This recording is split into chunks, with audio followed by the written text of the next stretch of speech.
Okay, I think we are live. I think we are live and direct. We're recording as well. Perfect. Okay. Welcome. First live stream. You always remember your first time. So, considering this is the Genesis, I think we're going to do a bit of housekeeping first. And the first thing I'm going to talk about is, although this is a politically incorrect channel, and it's exposing the degeneracy and the nonsenseness of planet Earth, I think for this trial, we're going to have to be very cautious what we say and what we speak. Purely on the basis that, Zuckerberg and the AI bots, I don't want to get banned too soon. That's basically the crux of the matter. Basically the crux of the matter. Let me just check the chat. Something is very wrong here, but you know what? No, we're good. Okay, so Europa, the West. Where do we even begin with this? Tricky decision. I think I'm going to start this off being a little bit about me. I'll get me out of the way because most people don't know who I am. In the last 2 months, I've got around 25,000 followers randomly from the videos I posted. This is about a 10-year process in the making. It's been a very long time since I've had the courage, I suppose, to speak up. I've been financially hamstrung for a long time, especially with this, especially my position, my job in the police. But to begin with, I'm English, half German, born in a lovely little suburb of England. Think of it like Hobbiton with the hobbits. That's where I grew up. A lovely little village outside of London. Lived a very traumatic-free lifestyle. Didn't get diddled.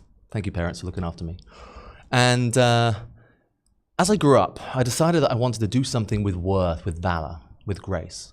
So my dad, being old school, he said, "You're going to go get a job." 14, delivering papers. Brilliant job. Second job, cleaning toilets in a nightclub. That opened my eyes to a lot of things I didn't really want to see, but I'm just a young, naive kid. Then I get to about 16, and my father's best friend was a police inspector that worked for the Met back in the day. Let's just check. Yeah, we're good for the sound. And he kind of was a little bit of a, how would I say this? He proselytized my father. He converted my father to say, you know what, your kid, he can be a cop, he can be a policeman, he's got the gall.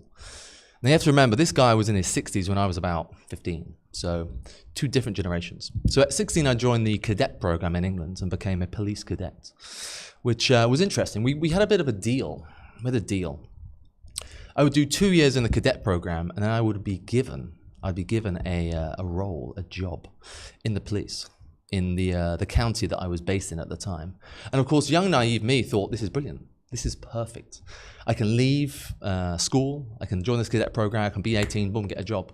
And of course, 2008 rolls by, and just like that, career prospects.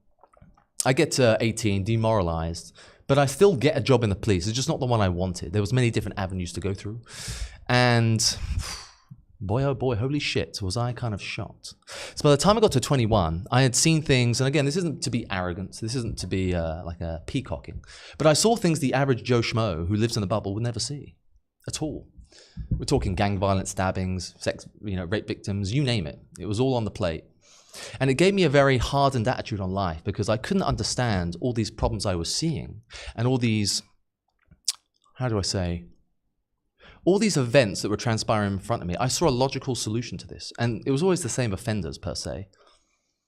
And yet, the process of what the police was operating in was completely in the wrong direction. So I got very demoralized, very upset. I, of course, was the black sheep because I can't keep my mouth shut.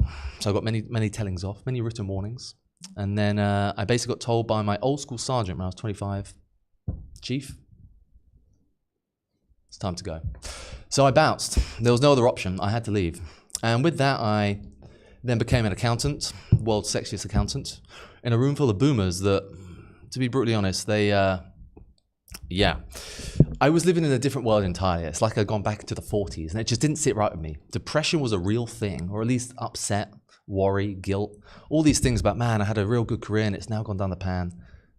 God has other plans always in store. We then move on into business, and I went into the business world and opened up a natural health company. 2 years before the C-19 pandemic. And that changed my life entirely, like totally. So with that, I sold part of the business and closed the rest down and traveled the world. And now we are here. Although I'm in English and I miss England truly, I'm in Thailand currently. And I'll be coming back to Europe this year to start a big project that's been in the making for a while. So where does this all go? I think what I'm trying to get at is that the things I've seen in the real world, like the real world beyond Instagram and TikTok, are to some degree real. There is a calamity happening in the West, and no one seems to be brave enough, or no one seems to be fearless enough to some extent to talk about it. And the ones that do get completely downtrodden and spat on, walked on. They get some shoddy treatment. So I'm now in a position where I'm quite comfortable to air my views. I've had these views since I was 18. And it's getting to a stage where we're reaching critical mass, especially in Europe. And the only solution, it's not in the chicks, women for another time, it's in the men. The men are the solution. It's the only way we get out of this mess, if we have strong men that somehow unite and fix these issues that we're having. The problem is, there's no strong men.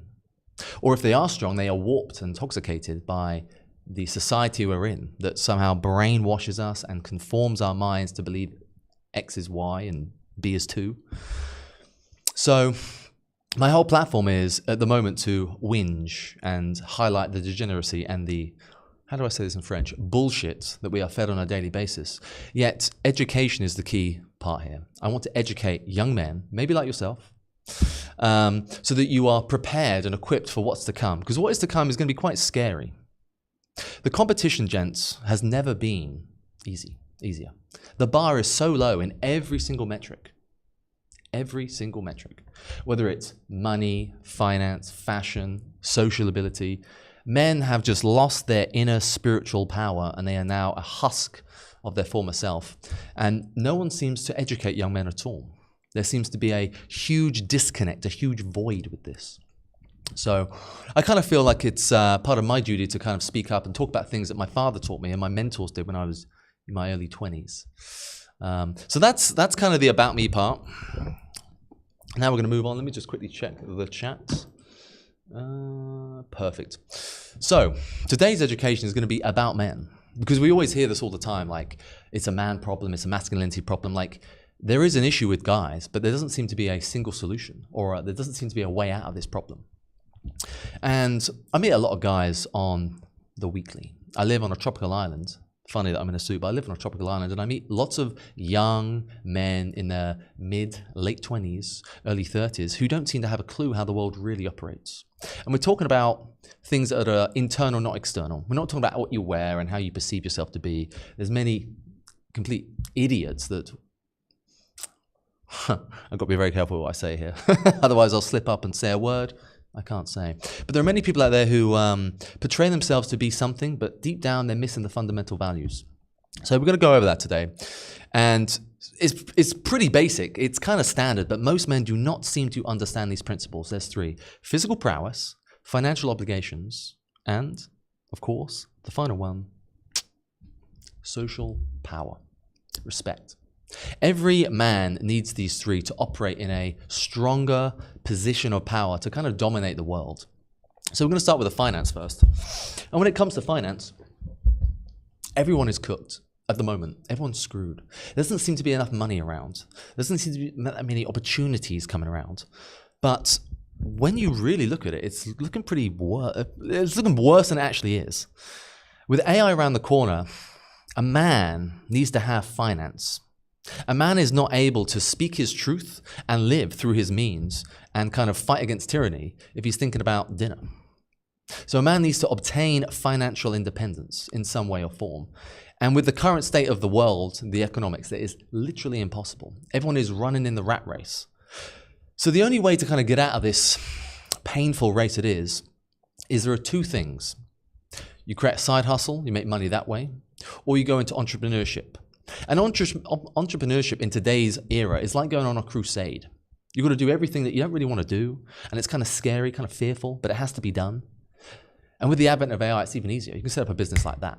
Piece of cake. And I was very thankful that I did it before AI. So I actually had to Google stuff and go for business ventures and meetings and Planet Organic trying to do a sales pitch. That was tough.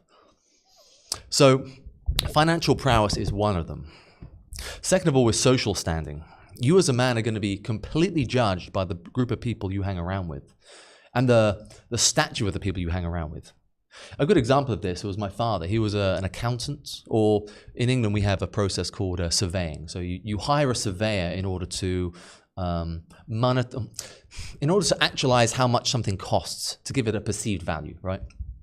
And all my dad's friends were doctors, lawyers, family attorneys, managers, entrepreneurs, and he only met them being in the right places, in the right doors. And those doors were in a gentleman's club. Now, we don't have gentlemen's clubs today. We don't have any sort of like formal clubs to draw men in. You maybe got the Freemasons, but child sacrifice, not sure about that. So the internet really is your place to kind of find like-minded people. And it's almost like a hive mind. My dad was a very astute businessman and really wanted to drive his company and work as hard as he could. And he wouldn't have been able to do that if he didn't have the contacts that he had. And that was only because he was out there in the real world getting names and numbers, add them to the Rolodex. So you need to have social standing. With social standing, you naturally get respect. If you introduce yourself and you say, Thomas, nice to meet you. What's your job? Oh, well, I'm a librarian. I work in a library. The energy, the aura of that career choice doesn't sound very powerful, potent. You've got to use adjectives to back it up. Actually, I'm a manager or a purveyor of a natural selection of books that span the ages from 1450 to 1950. Straight away, it just sounds more interesting. There is more vibe, essence in the role. So it doesn't matter what you do in life. You could be a binman, for goodness sake. You have to take pride in what you do. And you don't have to lie, per se, but you've got to be, there has to be some kind of like energy to it, some kind of dominance to it.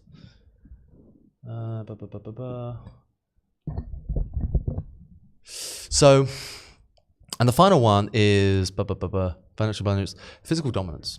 Physical dominance. Now, I'm not saying you have to be a bodybuilder. You don't have to be Ronnie Coleman. But there has to be some form of power to you. Now, this power can come in two aspects. You can have physical prowess, so you can be jacked and huge. You can mog the next guy next to you. Or, to some extent, you can just have an aura. Whether people are like it or not, energy is a real thing. You feel it when you talk to people, when you have a nice, calm, pleasant conversation with a woman. Energy is everywhere. It's always transferred in every metric possible. And projecting energy is exactly the same as a currency. It is a value that you can attain. And whether that energy comes from your mindset, how you perceive yourself, the aura you project, people pick up on this. I always say this if I meet a girl and explain to her about like how she finds men attractive. And women do this usually. There'll be a group of girls, and one of the girls will say to them, look at that guy there, just a guy walking past. And the girls will look over, and the guy will say, yeah, there's something about that. There's something about that person. There's something about that guy. He's got something. What has he got? What has he got that separates him from another collection of men?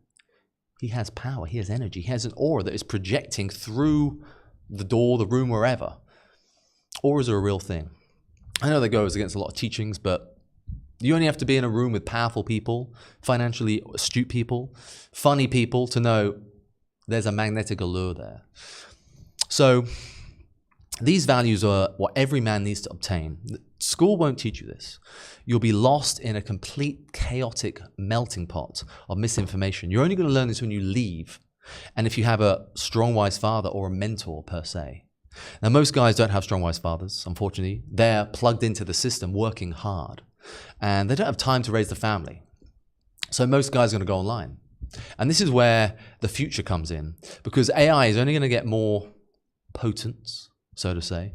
It's only going to get more domineering. And before you know it, your thoughts are going to be manipulated on the daily, on the regular. So you as a man have to be wise to understand what you're consuming, which really comes down to consciousness. Are you conscious? Are you aware? Are you awake? Cheers. Or as we say in Tel Aviv, L'chaim. Johnny Walker, Black Label, very nice. So, excuse me, all these disciplines that you are going to obtain from having social status, from having financial discipline, it's all going to leak into every other part of your life. No one likes to get up at 6 in the morning and train. I don't like it, but I do it 3 times a week because I have to. Because otherwise, I can't wear my nice clothes looking like a fat sack of shit. No one really wants to go out there and hustle for 10 hours a day. I've been here for the last 11 hours working today, just trying to sort everything out with this and a few other videos I'm doing. But deep down, you are creating an inner mindset where you love the passion, you love the journey. Everyone's always interested about getting to the end result. But it is getting there that's the most fun, the most enjoyable.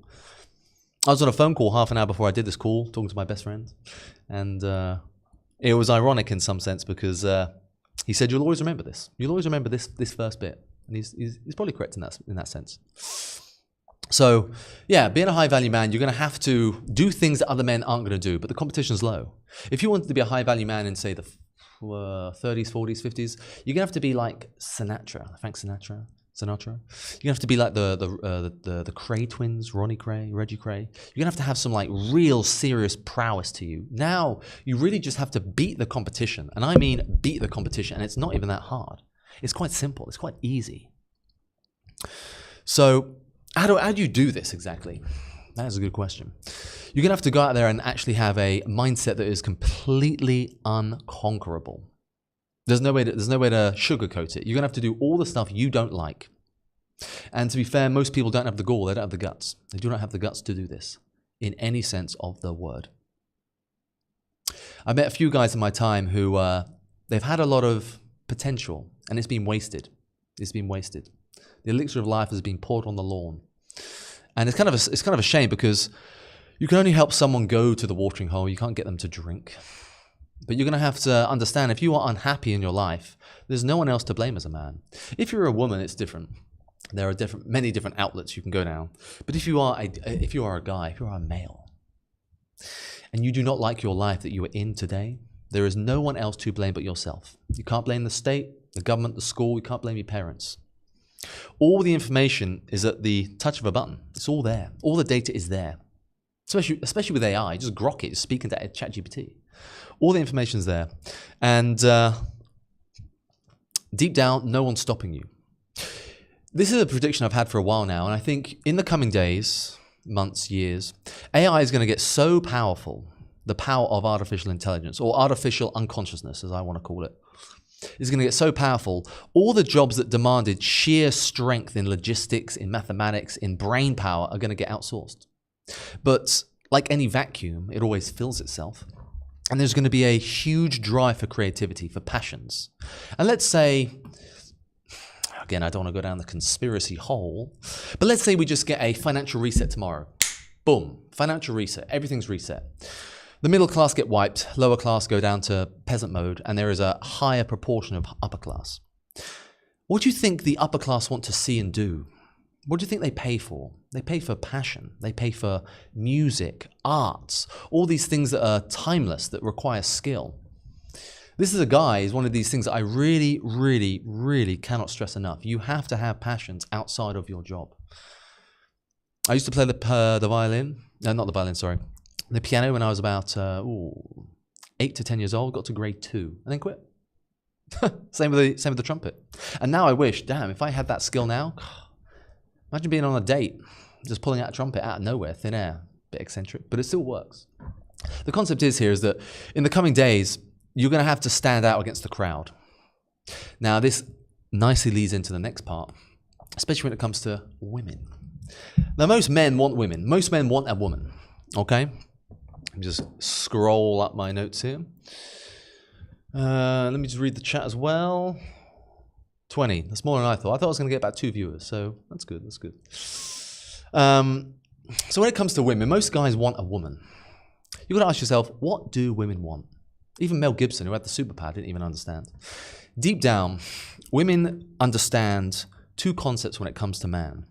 Now, some pretense here. Over the last year and a half, I've written a book. I've wrote a book about this. And it's a 27-part chapter book that I'm going to actually film and create a video course about, understanding the nature of women.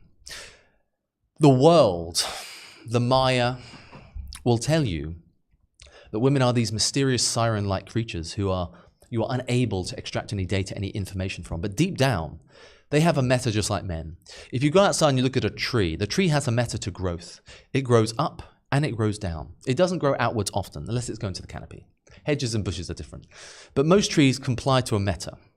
The lion complies to a meta. It hunts on the savanna and it hunts gazelle, antelope and such. Humans are no different. Men and women both have standard operating procedures. And when it comes to females, the nature of women is an art every guy needs to understand. Now, I'll make this very simple. I'll give an analogy. I've got to be careful with my words. So let's say a man wants to tame a wolf, and he has no prior experience in taming the wolf, and he just runs in there and tries to tame the wolf. The wolf is probably going to bite his hand off. It's going to be a bit of a mess. So realistically, he would study the wolf. He would understand how the wolf operates, how it walks, moves, how it fends for itself, how it talks, all these things it would understand about the wolf. Then you would probably go to someone that has already got a wolf as a pet and understand how they tamed the wolf, or they understood how the wolf operated. It's the same with women. If you understand how women work, you're going to want to understand how someone sees women on a whole. It is the physical, spiritual, and the internal, like the psychological. Women operate with three idealistic concepts here: solipsism, compartmentalization, and hypergamy. Solipsism is the concept where a woman is always centered. A woman runs on her emotions, of course. Men are rational logic. I don't think I have to explain that to anyone. But a woman is always emotional. That is her core fundamental driver in life, is emotion. To feel all spectrum of emotions: bad, sad, happy, love, whatever. Well, that solipsism is the process where someone who is solipsistic will place themselves as the main protagonist in the event. So I'm the protagonist in my own life, just like my neighbor and my best friends back home in England. But I'm able to compartmentalize, or decompartmentalize, sorry, that they are two separate things. Whereas females, they will always put themselves, again, this precursor. We're not here to slate women. That is the complete opposite of what I want to do here. But only until you understand females will you get some form of connection with them. Look at my train of thought. So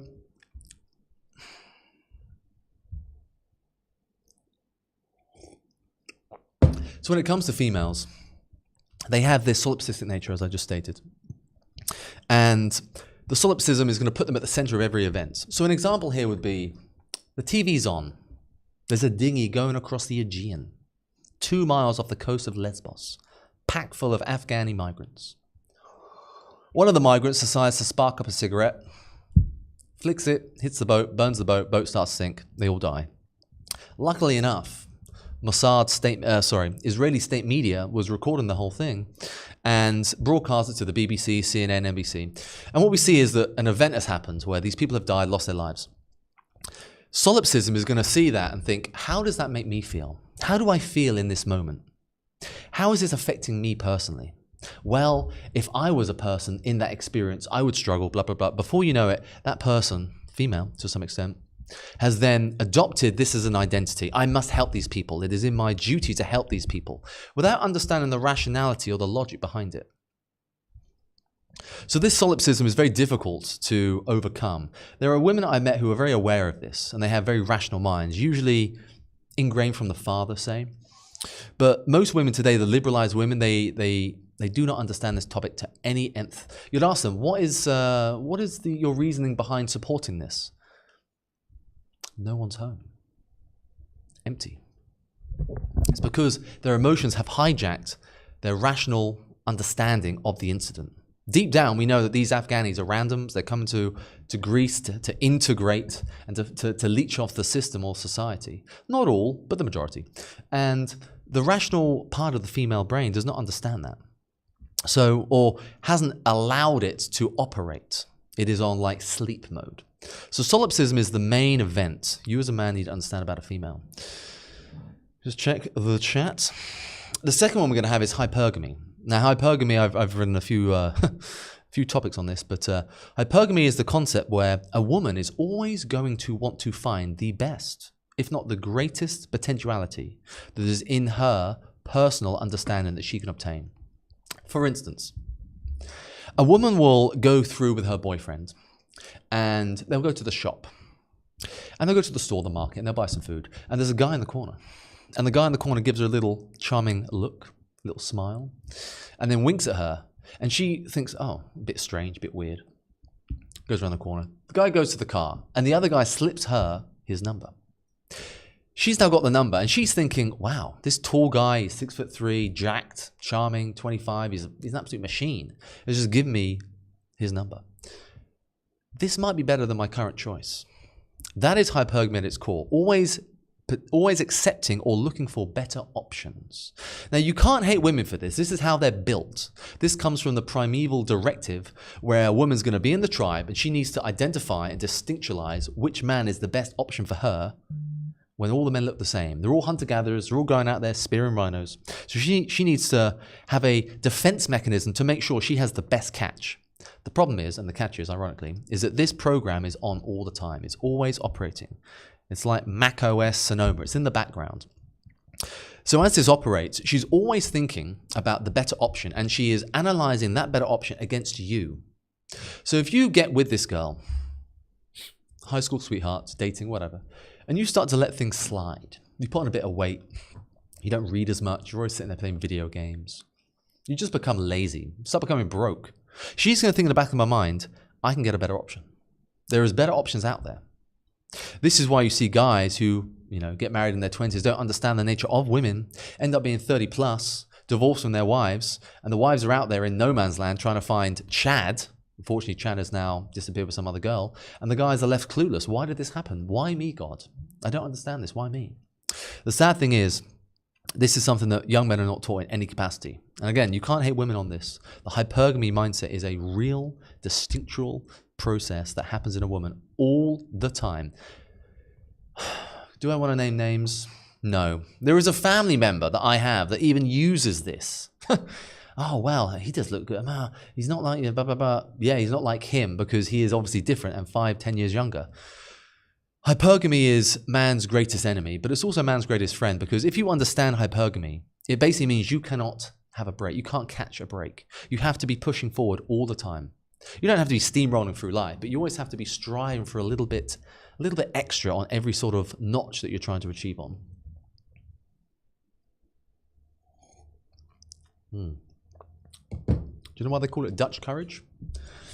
Colonial era, Indonesia, 1865, I think. So, hypergamy. Compartmentalization we've kind of gone over. But these key traits that all men need to kind of aspire to achieve are not easy, especially if you don't know what you're listening to. Now, you can go on YouTube and find it all for free. It's all out there, all the details out there. But it needs to be structured. Otherwise, you're going to get people who have this game mentality that kind of, you need to go and pick up chicks all the time. You need to go and tell them this. And it's basically witchcraft for psychology. In some aspect, why is this pinging? In some aspect, I'm not here to teach guys how to pick up chicks. That's not my thing at all. I want nuclear families. I want a collection of Western men to find their honey and just procreate like we're running out of fashion, which we kind of need. And the only way we're going to get that is if we understand women, what they are, how they operate, how they act. And with that, use the understanding to create a more harmonious world. Going around smashing chicks left and right is not going to fix anything. Sure, every man, when he's in his youth, in his esquire phase, is going to try and achieve that. Some do, some don't. And the men that don't usually have midlife crises after 40, when they buy the old school Jag from the 80s and just start going on a bender. But my message really is to find a level of education so men can understand, you know what, maybe this hookup culture isn't so rewarding after all. It does, I gotta admit, it does get boring. It does get very boring. But swings and roundabouts, it happens on both ways. The level of male strength is pretty low now. It's pretty low. It's quite sad, actually. But then again, in terms of female marriage companions, again, that's low. But we have faith. We have hope. Let me just check the chats. XRP589, absolutely. Absolutely. My man knows what's up. I wasn't going to speak about money today, but I think we're going to leave money for another time because, yeah, money is required. Okay. So, what time is it? Oh, we've got plenty of time. So let's just go over this. Let's just recap. You're going to have to do everything. Everything that you truly don't want to do is got to be done. There's always going to be some resistance there. If you want to obtain a loving, charming woman, you've got to put yourself in her shoes. What is she looking for? We spoke about this: money, power, respect. Money just applies options. That's all it does. You know, when I used to live in Austin, Texas, for a short time, 3-4 months, and I would see a lot of tech geeks. The odd Ferrari, the odd G-Wagon. Big up to the G-Wagon. Big up Mercedes. Made World War II tanks, or the engines. I saw a lot of tech geeks, and I realized they had a lot of money, but they didn't have a lot of aura. They were spiritually numb. They were kind of in the world. They were like Cypher out of the Matrix. You know, they want to be in the world, which is okay. It's okay to be in the world. You're here for a reason. You're meant to be in the flesh. But make it your prime identity and your prime goal is it's pretty low tier. So money doesn't actually give you power to some degree. With that money, you need to have options and you need to provide emotion. So, for instance, if I just met a girl, now there's no pair bonding here, so I just met the girl, and I offered her, because I'm broke, let's say, I offered her a little coffee date with a walk. And let's say she's supermodel good looking, because that's what men aspire to have, an attractive woman by their side that adds value to their life. It's like their bonus, their repertoire. And she gets a DM from an Arab sheikh. Hey baby, I liked your profile. I'd like to whisk you off to Abu Dhabi, and there's a private yacht party. You want to come? So you've got two options.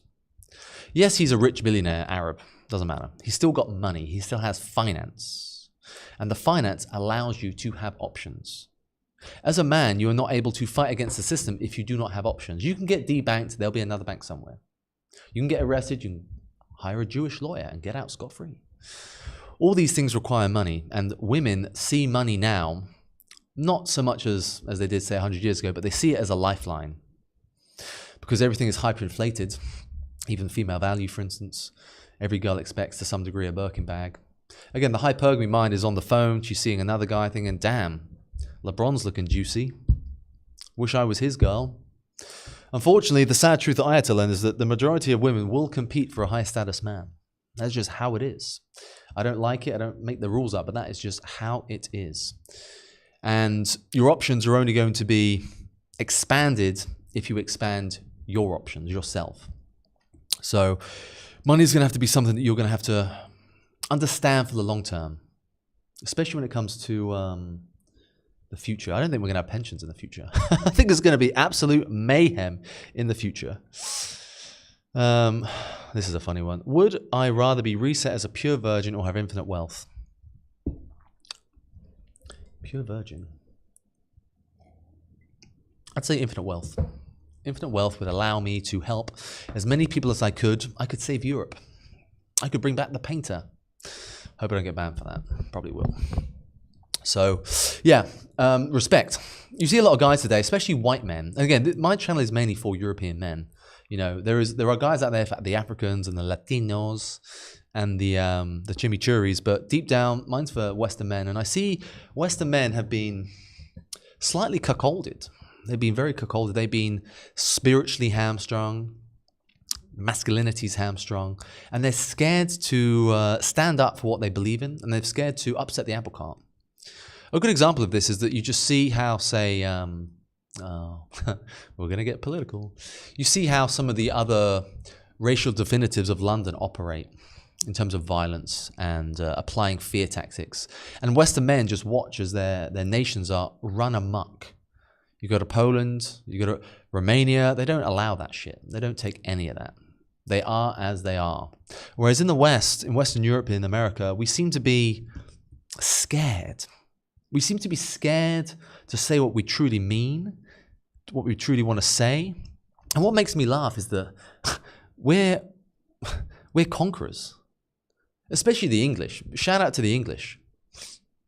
Shout out to my people, my homeland. We are some of the best conquerors in the world. We took up the whole world. Now, granted, we had Jewish bankers and we borrowed a shit ton of money. But with what, 12, 14 battles, we took over India and made the Raj, British Raj.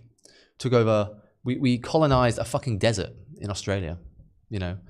So the English are some of the best conquerors, the best warriors. Battle of Rorke's Drift. Put this on mute. So we have some of the best warriors in the world. We have a warrior nation, a sailor nation. But you go around England now, and everyone is spiritually empty, void, scared, worried. Why? Beyond me. So there needs to be a growth attitude. And I said this today on the phone to my friend. The war, the upcoming war, everyone wants a World War III and a World War II. And they want to have, another grand, glorious 1930s, 40s. But deep down, the war is not external, it's internal. The war of this time is not an external fight. You're not going to be trying to fight the FPV drones going around suicide bombing Ukrainians. The war is internal. It is a spiritual battle. That's as easy as I can describe it. It is a spiritual battle. And the war is resisting the powers that be, the elitist, you can say. You can call it Zog. You can call it the Illuminati, whatever you want to call it. It is resisting the powers that be. And the powers that be want you weak, spiritually void, not connected to your prime creator. They want you addicted to goy slop, food, drink. I do like Coke Zero, not gonna lie, but all the carcinogenic bullshit. They want you sexually warped, pornography, masturbation. They want you sexually broken, transgenders, crikey. So the world wants to destroy you in every metric it can. And again, the battle ain't out there, it's in there. You have to resist it, and it's hard. It's hard. I think as a lone wolf, it's even worse. We are, as men, we are pack animals. We need to be around our tribe to thrive. And going out there, lone wolf in the world, doesn't work in business. I tried that. Ruthless. It definitely doesn't work in the gym. You always need someone to push you and just whip you into shape. And it definitely doesn't work with the spirit. You need to have a connection to your maker. It's that simple. So, yeah, deep down, it's not looking good. But this isn't all doom and gloom. I'm not here to spread the doomer content. That is not what I'm about. I am not doom-pilled, black-pilled. The world needs to have more hopium. And if we look at Europe over the past, how long now? 300 years, 400 years? Let's even go back further. Let's go to the Reconquista. Let's go to Muslim Iberia. The amount of times we've been so close to destruction, the Caliphate taking over Hispania. You've got the Battle of Vienna with the Turks getting smashed by the Poles. You've got the fall of Byzantium, the Renaissance coming into Italy. We have all these incredible events, and we have survived every single one. It's almost like divinely. So I see a lot of my friends, my close ones, especially back home in England, and they're null. They feel hopelessness. They feel lost. But it's always darkest before dawn. And I think in the future there is going to be huge change, social change, especially with the youth. The youth is getting very radicalized. They're getting tired. Every single time through my childhood, I learned something substantial. It was a sucker punch. I'll give a good example of this. I grew up in Luton. You may know Luton, Andrew Tate's hometown. Didn't go to school with him, but I knew of him. He worked at my school, my college. But Luton was a diverse place. I would say it's now a shithole, but it was very diverse back in the day. And there was about like 25% Western people or ethnic English with some Irish contingents, but the majority was Indian and Pakistani. And all throughout my school years, I was told to turn the other cheek and to accept and open up and open arms and kind of be loving and respectful of other religions. And every time I got sucker punched, the only trouble I've ever had has been with, unfortunately, non-English people. And it made me wonder, all these truths I'd been told as a kid were, to some degree, in the real world, they weren't actually functioning. They weren't measurable. And I see this now in the West. There seems to be this ideology where we can all coexist and live together. Does that really work? Because it's been going on now for the last 30 years, and it doesn't seem to be functioning in any state possible. The only places that are thriving right now, Poland, Budapest, although they're about to go super gay, Romania, most of the Balkan regions, because the dudes there are just ruthless animals. Big respect though, but they're just strong men, tall, strong men. And maybe parts of the Midwest in America. All the major cities seem to be slowly decompartmentalizing, slowly breaking down into nothingness. I even had a conversation recently when I was in Bangkok with a friend of mine, and we were talking about ethnicity, and people say, oh yeah, I'm English. English, Irish, Welsh, these are ethnic groups. It's a blood thing. It's a DNA thing. You can't be born in England and say I'm English now if you're from Kinshasa in the Congo. We get so many lies fed to us, and it's very disruptive. It's very stressful. And I think at some point people are going to snap. There is going to be a large revolt of some sort. I don't think it's going to be the revolt that we see it as. I think realistically it's going to be more of a movement that naturally forms into a different power structure. Unless the elites get their way and we all live under a tenocracy and we have to have the bugs, eat the bugs, get the jabs. Wouldn't surprise me the slightest. But you've got to have faith. You've got to have faith. Am I getting spammed? Yeah, spam. Let's just have a look in the chat. Yeah, the West has been under attack for decades. It's been, I think, to say it politely, and again, I don't want to get banned too soon, but there is a systematic destruction of the West, and I think that the powers that be understand this because they know deep down, that we are the resistance. We are the fighting core of totalitarianism. You know, if you look at China, President Mao, post World War II, they got smashed. There wasn't many uprisings. The Japs wiped them. And you see now today, like the energy in men is it's literally like Rohan and Minas Tirith in the Lord of the Rings saga, in the trilogy. You look at the men; they're just empty. They're like, these are not horse lords. You know, they're just like peasants with pitchforks. That's kind of how I see the English today. And I was asked recently as well, how does it fix itself? How does it fix it? How do we fix it at the moment? Because everyone's going to these marches in the UK, and of course there's big right-wing conservative protests in America. I'll say protests, but like gatherings. How do we fix it? No one wants to really understand the hard truth of this, but it's going to be nationalism. It's going to be a love for one's country. But nationalism, usually the divides are blood, DNA. So most people aren't going to support that, especially the boomers, especially the progressives, the liberals. But unless you get a militarized system, I don't think change is going to happen. I don't think it's going to happen. Let's take the UK, for example. If you carry a fucking switchblade, you get 7 years prison. I know, because I put people away for that. Not proud to say it, but it's insane. If you have a pocket knife over a certain length, you get imprisoned. In the US, you can do a Chud the Builder, run around with a gun and drop N-bombs. I don't think it's going to help anyone. But in the US, at least you can arm yourselves. But in the West, the average peasant doesn't have any, or the average peon, doesn't have any power against the system. You have France that they protest all the time, throw manure over the Versailles and such. Does it do anything? Does it change? Stop the boats. Bro, the government's in cahoots with the people traffickers. And then I get asked the question, why does this happen, Thomas? Why is this happening? I'll tell you why it's happening. This is my latent understanding with why all these issues, especially around migration happening in the UK, is simple. We are going to go into a third world war at some point. The big elitists want us dead. They don't like us. They want to kill all the fighting age men, like they did in World War II and World War I. All the strong stock died. World War I, they just ran over the trench, got machine gunned by, German bullets. World War II, well, we killed the smartest people on the planet. We wiped out nearly an entire race of people to some degree. Not them. So this World War III, they want to destroy what's left of the West. And I think to some extent, the multiculturalism plan is this. World War III happens and Western men get drafted. They get drafted in such a way where if you don't accept the draft, you get forced, you get bootstrapped into it, unless you're out of the country. So the Western men get drafted, but you can't draft non-citizens because that would be illegal. Although I don't know, I'm not a solicitor, I'm not a man of law, I would understand and probably procure that's illegal. So how do you get them in the army? Because you've got free soldiers there. They don't want to die for their country because they just want to milk the country, but they'll die for money and they'll die for citizenship. So I think that's the way it's going to be.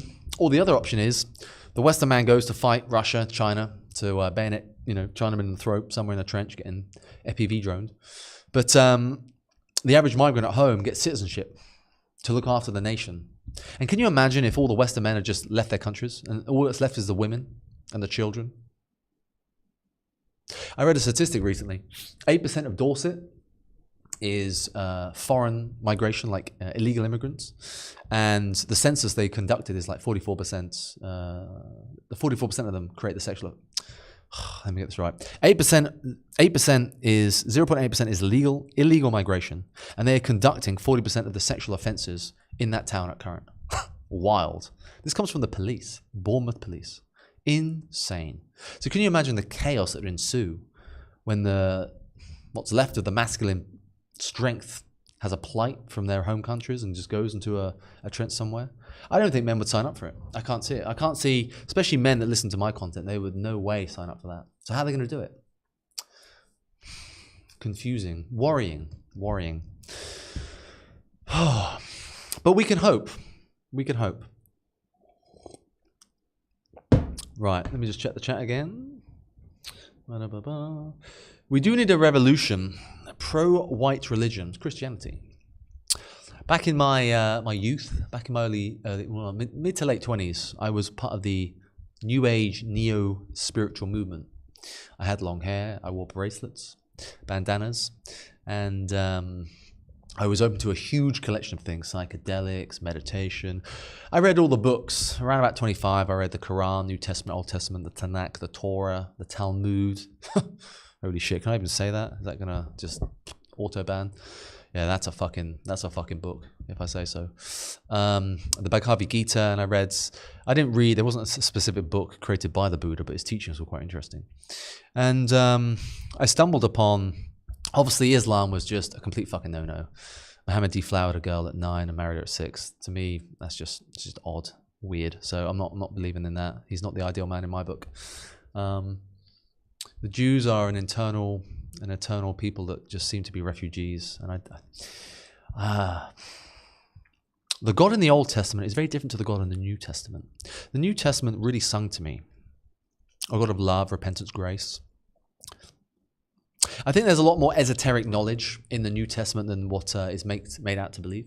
I think there's a lot of internal things like inward processes you need to obtain. It's not just all in the book.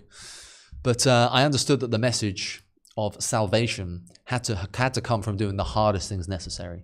If someone murdered my family, it's very hard to forgive them. Most people would want to enact revenge, or lock them away, give them the wet sponge on the head, electric chair treatment, or just kill them. But I understand that again, eye for an eye works the world blind. But we do need to bring back faith into Europe. I completely wholeheartedly agree. I'm just not sure how, because realistically that is down to the Creator. That's when his timeline is different to ours. A second of his time is like an hour or years of our time. So I kind of think we need to have more people waking up and fighting the spiritual battle. Because the way this world works is hierarchy. It always has been. Whether it's nations looking at other nations, whether it's like Indians looking up at us thinking, wow, fuck, the British, they got boats, they got gunpowder. It's always a hierarchy. And men look up to other men. There are men that I look up to and I revere. Kevin Samuels is a good example. Kevin Samuels, African-American, God bless him. He's gone now, God rest his soul. A very intellectual man who called out his own community for a lot of bullshit they do. And I respect him.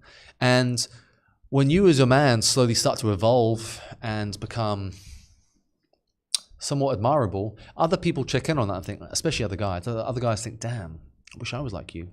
And funny I speak about this. One of my school friends I bumped into 3 years ago. I was going for a walk in my hometown, and he just pulled up. I thought I was about to get drive-by'd by a bunch of Iraqis, but no.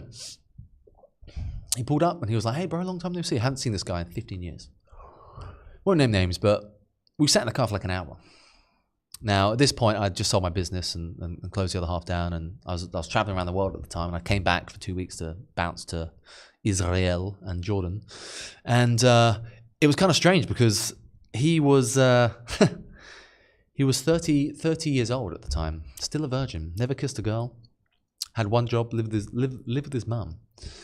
And I said to him, I was like, bro, like, you need to sort your life out. Why should I be telling you this? Your dad should have told you. And ever since then, he has sorted his life out.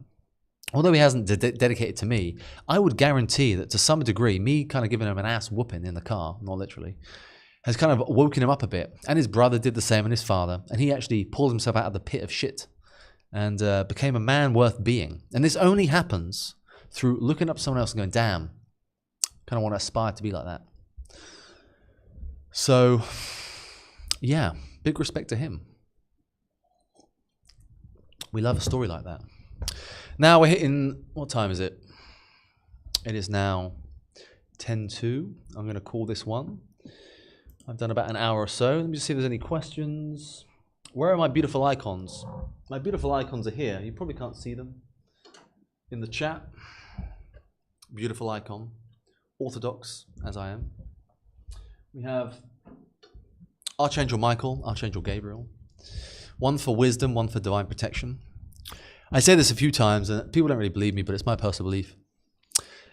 The spiritual realm is coexisting with ours. You're always being observed. Whether you want to call it the double slit experiment, we're always being observed. You do a pipe of DMT and you see the machine elves, they're looking at you. We're always being observed. And the demons are observing us, waiting all the time for us to crack. And when we crack, when there's chinks in the armor, that's how they slip in. Now, I know this is kind of hippie woo to a lot of people, and I respect that, but deep down, you need to have spiritual protection. Just simple as that. And my belief is that I'm being protected by entities that are like completely out of the bounds of my conception. Maybe it's a load of bullshit, who knows, but I definitely believe that these things exist. So there are my icons. Yeah, the only way for peace is peace. One of my favorite 20th century heroes called for peace across Europe, and yeah, didn't work out. Sometimes you need total war. I'm a big believer of that. Sometimes you need total war. You need to beat your brother up sometimes just to kind of like have peace, right? What else have we got? What is the original sin? Ooh, original sin. I always say the original sin is curiosity. Curiosity has killed men. Curiosity has killed men. I met a man actually in Colombia not too long ago who decided to meet a girl on Tinder, go back to her place. Dumbass. Drugged. Scopolamines. You should Google it. Interesting drug. Horrific. Had all his stuff stolen. Laptop, crypto. They drained £200,000 out of his Bitcoin wallet on his ledger. Ruthless. And they took his fucking clothes. They took his underwear. He had to walk downstairs to the lobby in a drape from the curtain.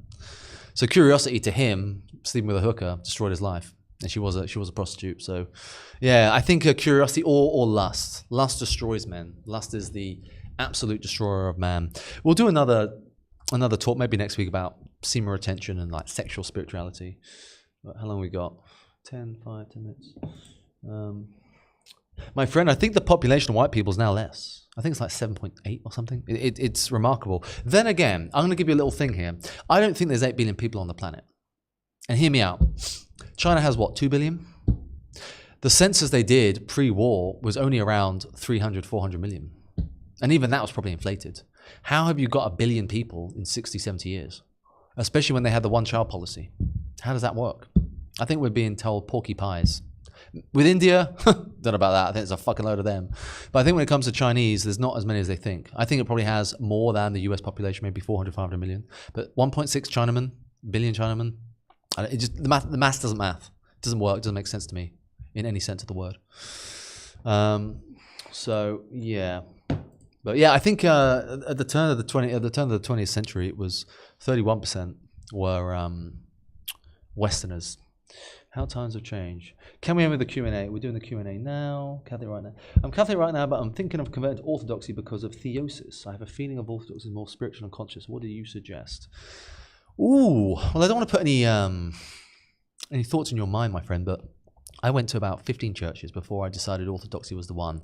And the reason was I went to the liturgy. I went to the divine liturgy. It's 9 o'clock every morning, 10 depending where you are. Go to the, if you're in the UK, go to the St. Sophia Church in Bayswater. It's spectacular. And God's there. In my personal opinion, God is in there. God ain't in the synagogue. Fucking definitely ain't in there.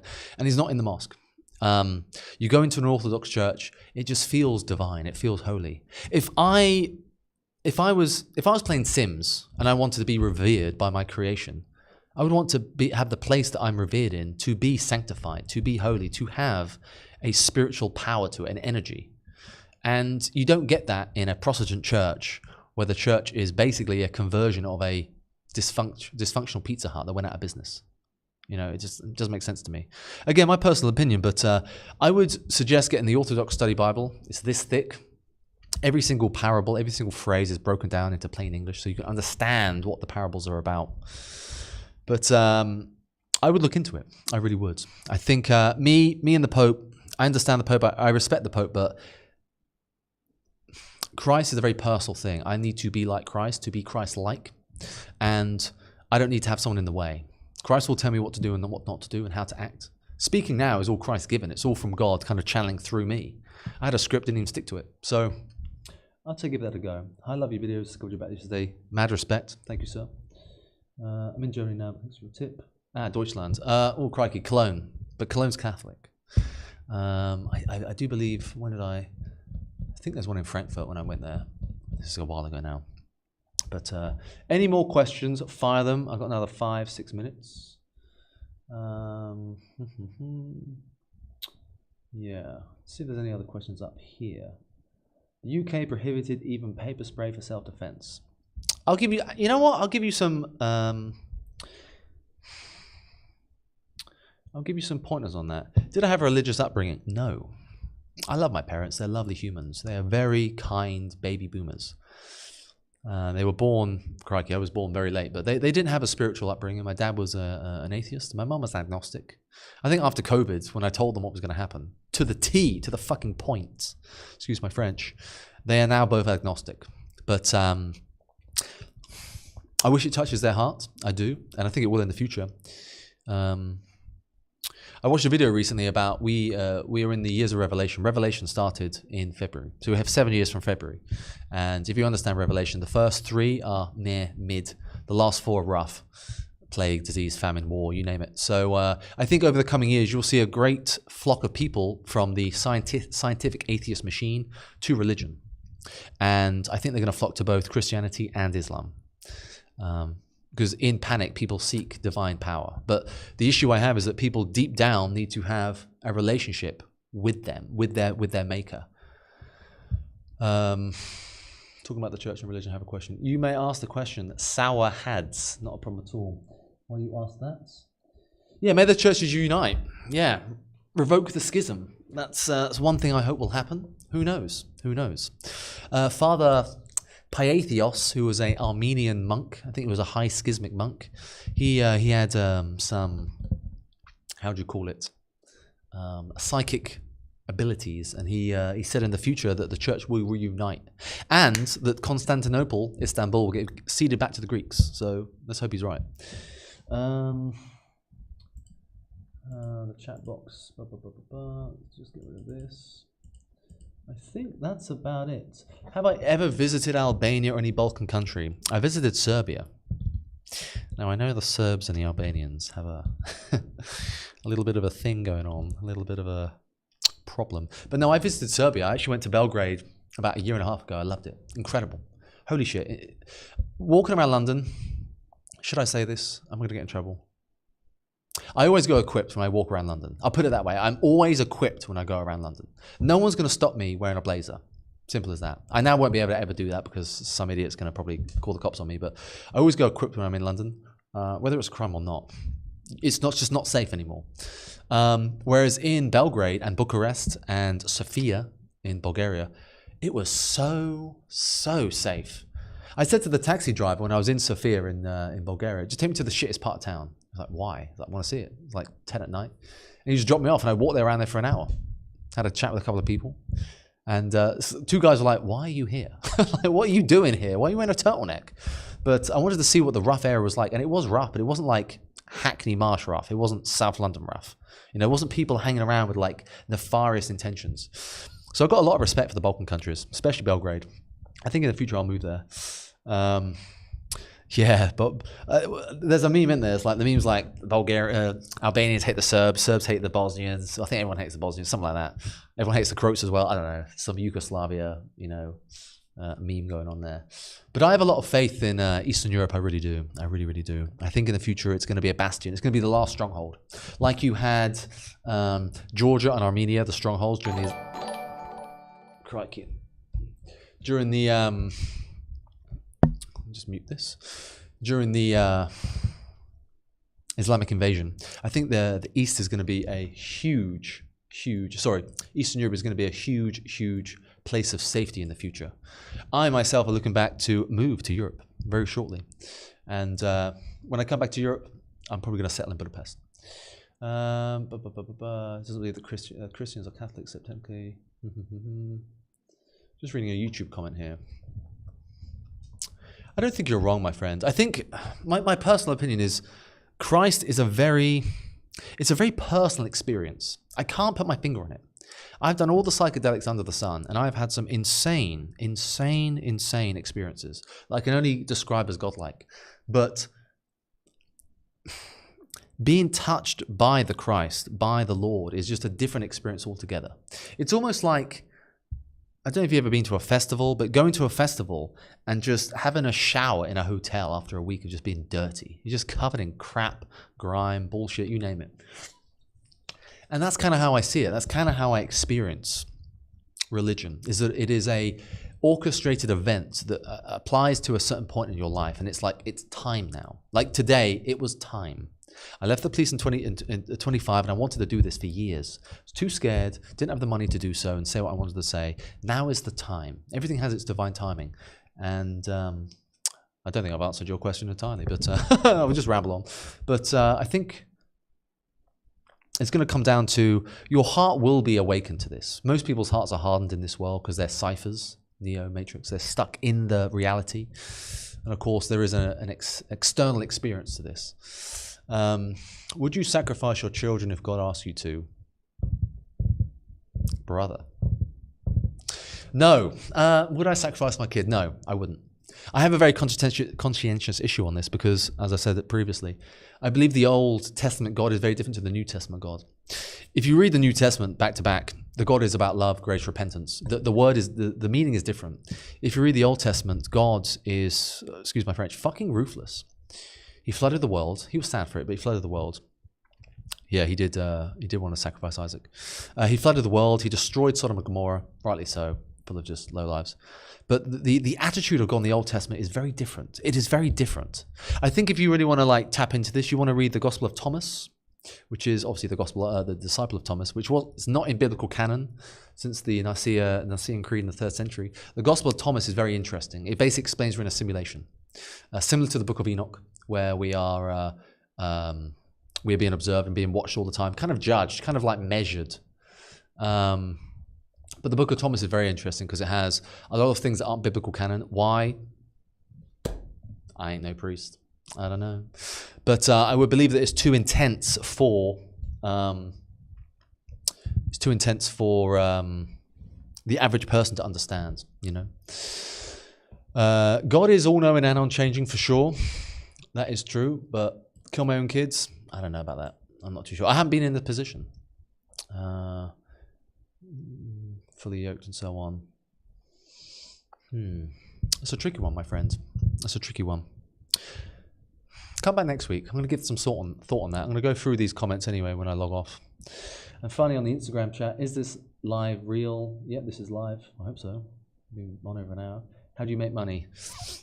How do I make money? I promised myself I wouldn't talk about this subject because I can talk about this subject for years. And it's now 12 o'clock in Thailand.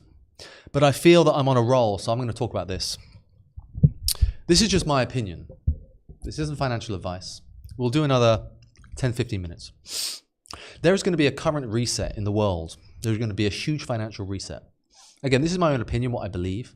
But there are many sources, many actors out there who are going to extrapolate and explain what I'm about to explain much better. There's going to be a huge financial reset. You can call it the wealth transfer, generational wealth transfer. And in this new world, excuse me, there's going to be totalitarian systems that arise. Think of it as your Instagram account's linked to your bank.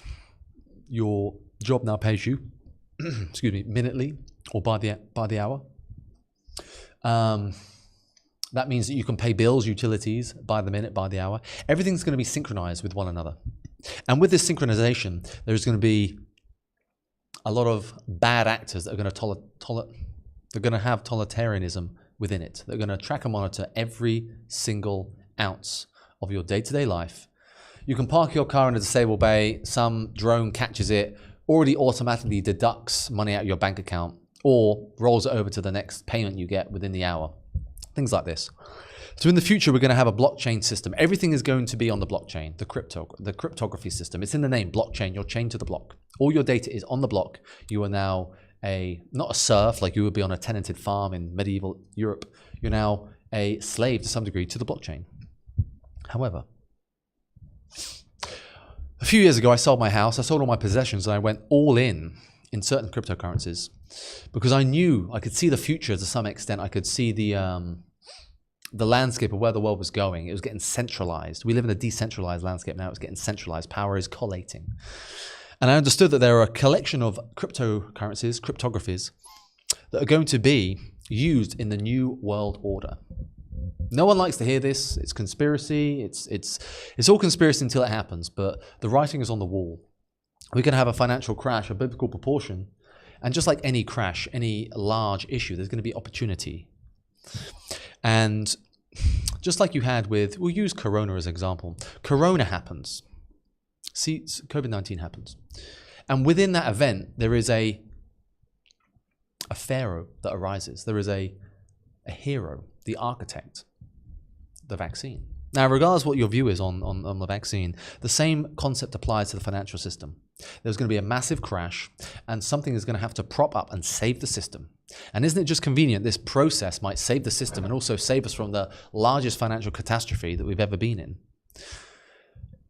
The elites that are currently in control do not want to relinquish that control.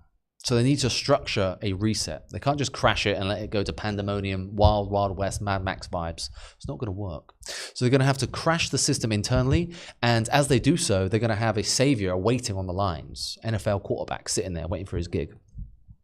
So I believe that there is a collection of cryptographies that are going to save the system, so to say. And if they don't save the system, they're going to be used in the upcoming system for some form of enslavement. Now, I'm just going to mention them. I'm not going to go into too much detail, but you can do your own research. Ripple Labs, XRP, XDC, XFIN Network, Hedera Hashgraph, HBAR, IOTA token, QNT, Quant. These have real-world use case utilities, and I do genuinely believe that if you have a collection of these, not financial advice, I think in the coming collapse, you will be able to mitigate some of the loss. In 2008, we had a bail-out. The government printed money to bail the banks out. This time, we're going to have a bail-in. They'll use your savings, and they'll somehow deceit you into sucking up the liquidity to bail them out. They don't want to print money again. They can't print any more money. Too much money in the system. So that's what I think is going to happen.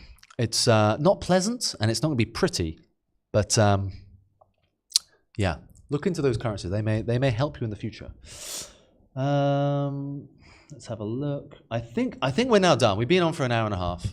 We're now for an hour and 10. Sorry. So thank you for all that stayed. Much appreciated. To my loyal supporters, you know who you are. And I think we'll go live next week sometime. So, cheers. Much appreciated. And